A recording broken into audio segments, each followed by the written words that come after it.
¿Qué hacemos cuando los cimientos de nuestro mundo se vienen abajo? Bueno, pues existe toda una filosofía para navegar las crisis, y todo arranca con una de las catástrofes más impactantes de la historia. Vamos a ver de qué se trata. Imaginen esto. Es la mañana del 1 de noviembre de 1755, Día de Todos los Santos. Las iglesias de Lisboa, una de las ciudades más ricas de Europa, están repletas. A las 9:40 de la mañana, la tierra empieza a temblar con una violencia brutal y los techos de las iglesias se desploman sobre los fieles.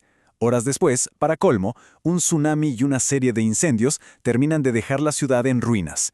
En un solo día, un mundo que parecía sólido y bendecido simplemente desapareció. Y claro, esto no fue solo un desastre geológico, fue una crisis de fe, una crisis teológica. La pregunta que empezó a resonar por toda Europa era devastadora. ¿Dónde está Dios cuando los templos se caen sobre su gente? Y es justo esa pregunta la que nos va a guiar en este análisis. Lo curioso es que esta crisis histórica ya tenía un eco en una antigua profecía del Evangelio de Lucas. Cuando los discípulos estaban admirando la solidez y la belleza del templo de Jerusalén, Jesús les advirtió: no quedará piedra sobre piedra. Esto nos enseña que la pregunta no es para nada nueva, de hecho está en el corazón mismo de la fe. Y aquí es donde llegamos al núcleo del argumento, la idea de que todos nosotros en nuestra vida moderna construimos templos.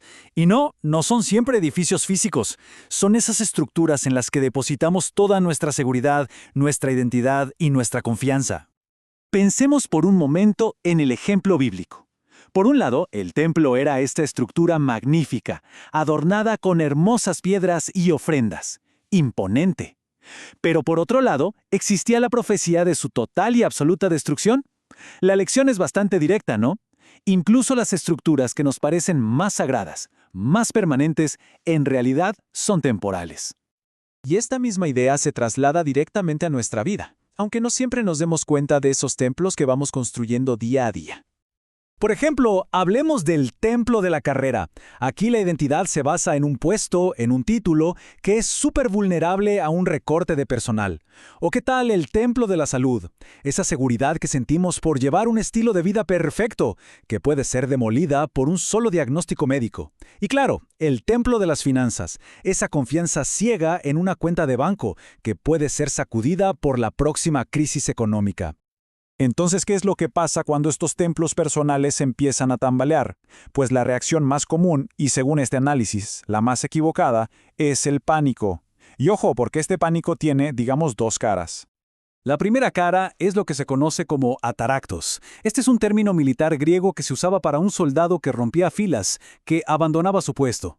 En una crisis personal, esto se traduce en parálisis. El miedo es tan grande que nos lleva a abandonar nuestras responsabilidades del día a día. La segunda cara es el periergasomenus.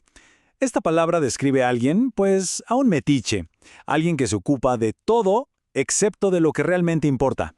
Es ese frenesí de actividad, de estar ocupadísimo, que al final no logra absolutamente nada útil.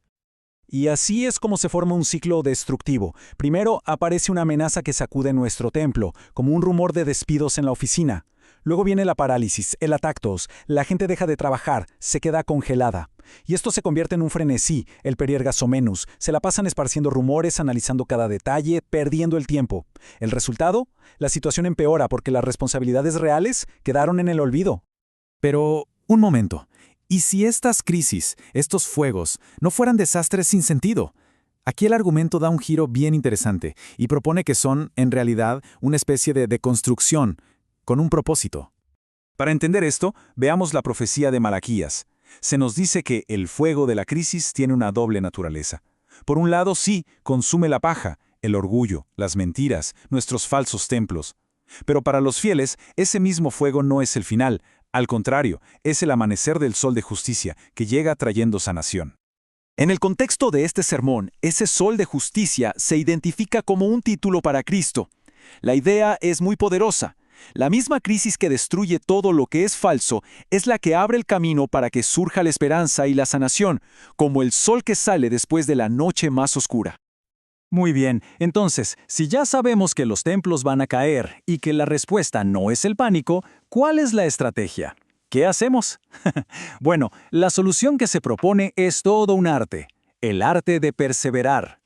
La clave de todo esto está en una palabra griega, hipomoné. Y es crucial entender bien qué significa. No se trata de una paciencia pasiva, de sentarse a esperar, no. Significa perseverancia activa, resistencia valiente o firmeza bajo fuego. Es la virtud de ese soldado que, pase lo que pase, no abandona su puesto.